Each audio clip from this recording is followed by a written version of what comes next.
Hello, kakabsat. Taka kayo dati itlog nga agam ko. Boiled egg daytoy. Adala kayat ko nga i-share, i-remind no baka malilipatan tayo. Ikadwa tayo nga ikadwa kadaal daw ti itlog.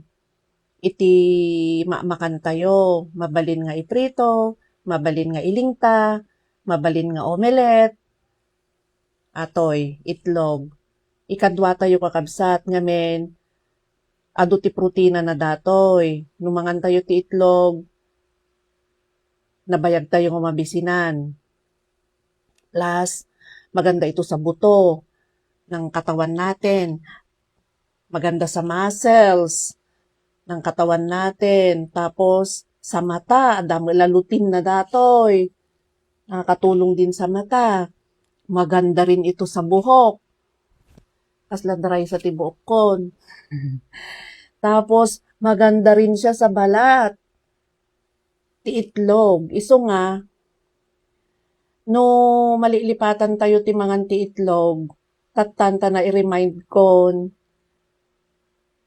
laglagi pa nyo. At least at dati, nilingta nga itlog kadaal daw. Amuyo ti itlog, lalo kadagi ti ubing, dahil nga rich in protein. Ay, partak mo ila datoy nga, panagdakkel da. Plus, maganda rin po ito sa brain. Maganda rin to sa mga nakakalimot. Oh, inudagduma. Kasla kanya, 50 plus. Adda kayat kung aramidon. Madamdam malabasit na lipata kon. Numakadano na kijayan ti papanakon. Ay, anadya ala kon. Kung kuna mo kwa. At atoy, mayat ti itlog kadaal daw. Plus, nagaramid kayo ti soup. Halimbawa, mushroom soup, kasjay. Basta, vegetable soup, chicken soup. Mabalin yung mga laukan ti, paabukan ti scrambled egg.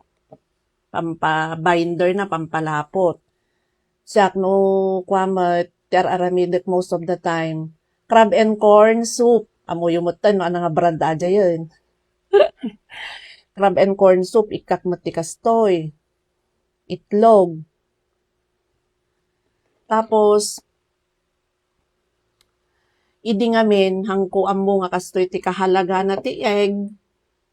Pero salamat sa Panginoon, dimmakkel mo ti anak ko nga nasaya at puri ng Lord, natatayag da.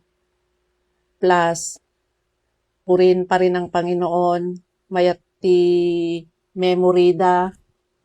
Iso nga kadagito ikakabsat, at dati apuyo, dagita apuyo,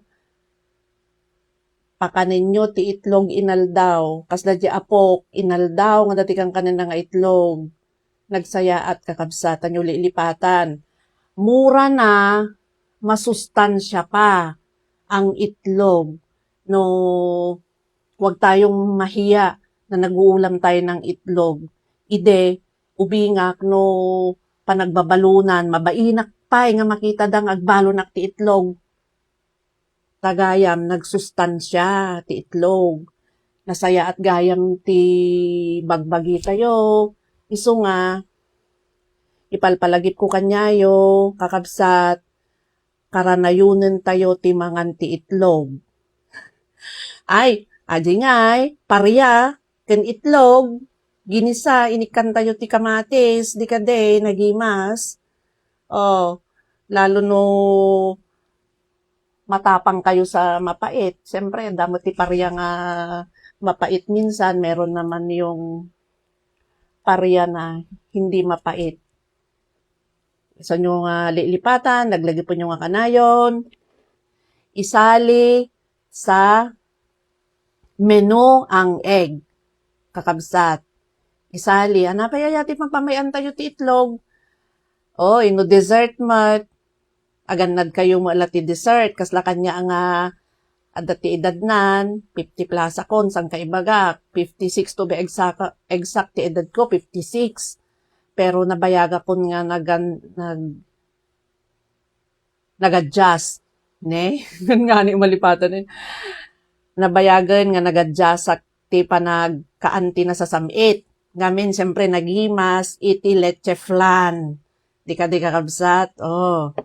Aji ka dati kwa na dyan, samsamit na kada gatas nan, asukar, dagay dumakas dyan. Pero, may metlatan mo pure, di ba? Nga egg, milingta, nga itlog. Ay. So, be proud. Pag tayo kumakain ng itlog, tayo ay blessed. Salamat sa Panginoon sa mga eggs ng mga manok natin, dagiti alaga ng mga manok. Sa Diyos ang papuri, lagi panti itlog. Thanks for watching. Salamat ti panagdengeg. Salamat ti like, comment yun ni talata. Comment down below na da kaya yung iba kakabsat. Bye-bye!